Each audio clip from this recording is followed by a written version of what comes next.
મહાન ભક્તોના જીવનમાં તમે જો આપણા જીવનમાં જેવા નાના મોટા દુઃખ આવ્યા એવા તુકારામના જીવનમાં આવ્યા છે, મીરાબાઈના જીવનમાં આવ્યા છે, ભગવાન સ્વામિનારાયણના વખતમાં સંતો પાર્ષદો હતા એમના જીવનમાં આવ્યા છે, પ્રમુખ સ્વામી મહારાજ અને મહંત સ્વામી મહારાજના જીવનમાં પણ અનેક પ્રસંગો આવ્યા છે. પ્રમુખ સ્વામી મહારાજે જેટલી એમના જીવનમાં સફળતાઓ જોઈ છે એટલી જ નિષ્ફળતાઓ પણ એમને જોઈ છે. એ બતાવ્યું એમને કે જીવનમાં નિષ્ફળતા એક ક્રમ છે.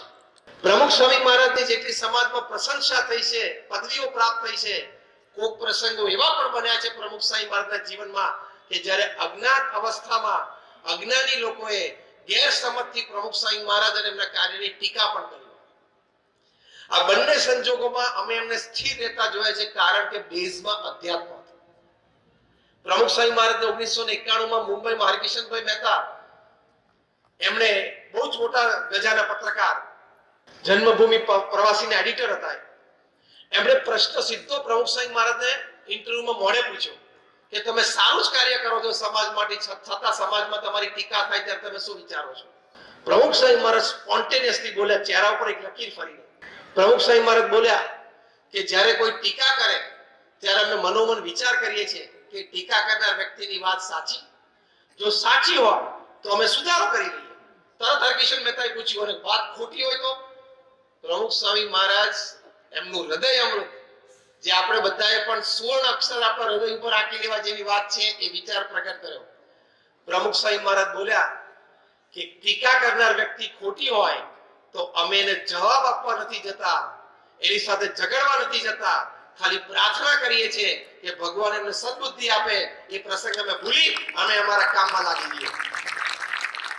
આ જીવનમાં સુખી રહેવાની ચાવી છે, પણ આ લેવલનું વર્તન અને વિચાર અધ્યાત્મ વગર શક્ય નથી.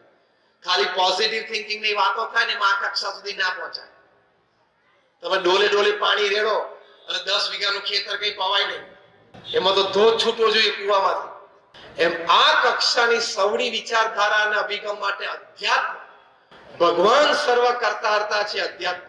કોક તમને પૂછે કે ભગવાનમાં શ્રદ્ધા એટલે શું, તો ભગવાનમાં શ્રદ્ધા એટલે સમગ્ર શાસ્ત્રના સારરૂપ એક વાક્ય એ અમારા ગુરુહરિ મહંત સ્વામી મહારાજ કહે છે કે ભગવાનને સર્વ કરતા હરતા માનવા.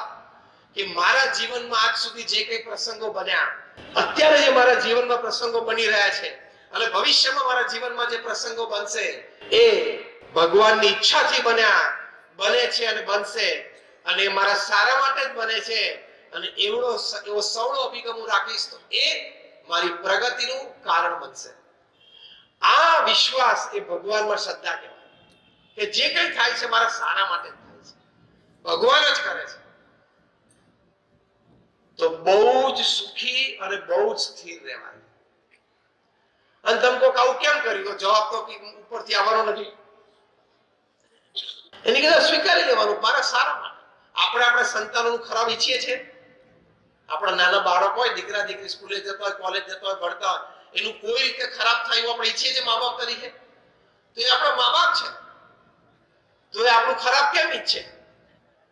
એટલે આપણા કર્મ અને પ્રારબ્ધમાં મોટું દુઃખ લખ્યું એ નાની વસ્તુ, જે આપણી કહેવત છે કે સુડીનું દુઃખ કાંટે મટાડે થોડા પતાવતા હોય, એમ સમજીને સુખી રહેવું. તો એ અધ્યાત્મમાં આ રીતે સુખ છે કે ભગવાનને સર્વ કરતા હરતા માનવા.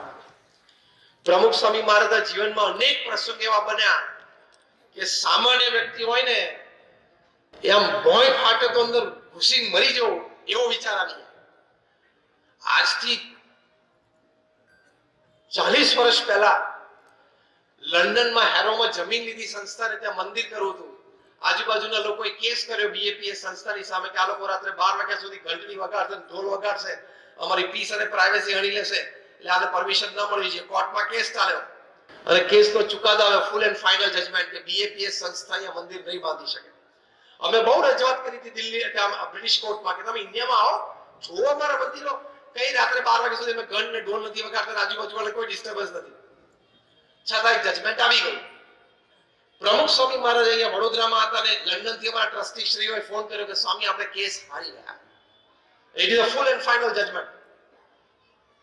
કેટલો શોક લાગે ને, પોતાનું સપનું પોતાની સામે તૂટતું દેખાય.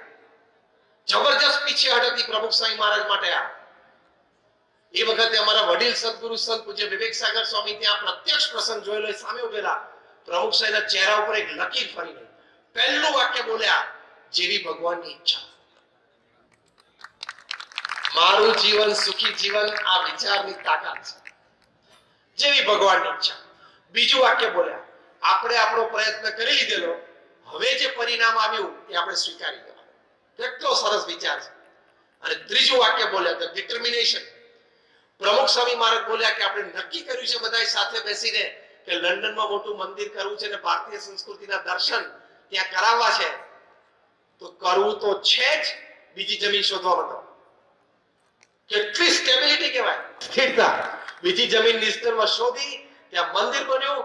અને જ્યારે 1995 માં પ્રમુખ સ્વામી મહારાજે પ્રતિષ્ઠા કરીને ઉદ્ઘાટિત કર્યું, ત્યારે રીડર્સ ડાયજેસ્ટે લખ્યું કે it is the 8th wonder of the world, દુનિયાની 8મી અજાયબી છે, એવું મંદિર કર્યું. એટલે પરિસ્થિતિ અને સંજોગોથી હતાશા નિરાશા ન આવે એનું મુખ્ય કારણ છે ભગવાનને કરતા આવતા માનવા. કઈક ખોટું થાય તરત પહેલું આ જ શીખવું પ્રમુખ સ્વામી મહારાજના જીવનમાંથી, જેવી ભગવાનની ઈચ્છા. કઈક સારું મોટું થાય ને તો પણ એમ કેવું ભગવાનની ઈચ્છા, એટલે એ વખતે અભિમાન ના આવી જાય. તો આ અધ્યાત્મનો વિચાર માટે પ્રેક્ટિકલ છેલ્લી 2 મિનિટ વાત કરીને પૂરું કરું. પ્રમુખ સ્વામી મહારાજ 95 વર્ષ આ પૃથ્વી ઉપર રહ્યા અને 1300 મંદિરો બાંધ્યા, આટલી બધી સમાજ સેવા સંસ્થા ઊભી કરી. પ્રમુખ સ્વામી મહારાજનું સૌથી મોટું પ્રદાન સમગ્ર માનવ જાત માટે આ પૃથ્વી ઉપર આ સૂર્ય અને ચંદ્ર તપે ત્યાં સુધી એ છે ઘર સભા. તમામ પરિવારજનો સાથે બેસવા, પૂર્ણ આધ્યાત્મિક સેશન. પ્રથમ 5 મિનિટ તમે જે પણ ભગવાનમાં માનતા હોય, ભગવાન રામ, ભગવાન કૃષ્ણ, કોઈ માતાજીના સ્વરૂપમાં માનતા હોય, તમે જે ભગવાન દેવ દેવીના સ્વરૂપમાં માનતા હો, એનું 5 મિનિટ તમારે નામ સ્મરણ કરવાનું, બધાય સાથે બેસી. પછી 10 મિનિટ આપણા સદગ્રંથો છે, રામાયણ છે, મહાભારત છે, શ્રીમદ ભગવદ ગીતા છે, પ્રમુખ સ્વામી મહારાજનું જીવન ચરિત્ર છે, એના 2-5 પાના વાંચવા, વારાફરતી પરિવારજનો એક વાંચવા રોજ, દર વખતે.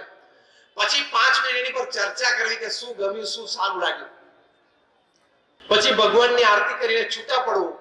પ્રમુખ સ્વામી મહારાજ કહેતા, અને ઘર સભા, અને પોતાના વિશાળ અનુભવ પરથી પ્રમુખ સ્વામી મહારાજ કહેતા કે ઘર સભાથી વિશ્વ શાંતિ થશે, વર્લ્ડ પીસ થ્રુ ઘર સભા.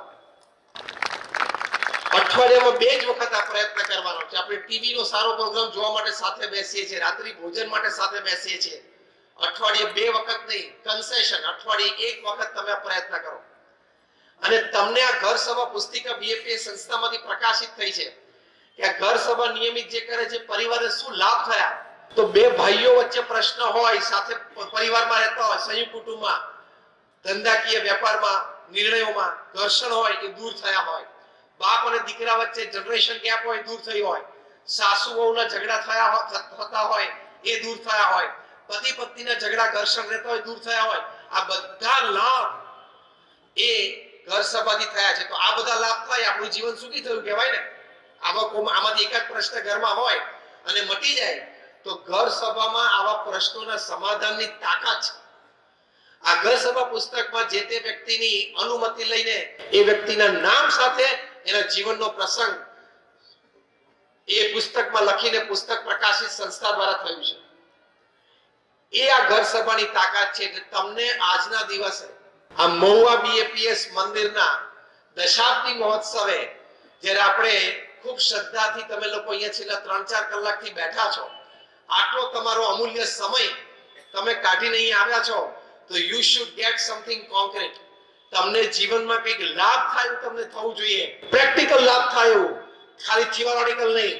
તો પ્રેક્ટિકલ લાભ આ છે કે આજે અમે તમને વિનંતી કરીએ છીએ બધા સંતો કે તમે તમામ તમારા પરિવારમાં અઠવાડિયે 1 વખત રાત્રિ ભોજન પછી અડધો કલાક માટે આધ્યાત્મિક સેશન એટલે ઘર સભા ચાલુ કરજો.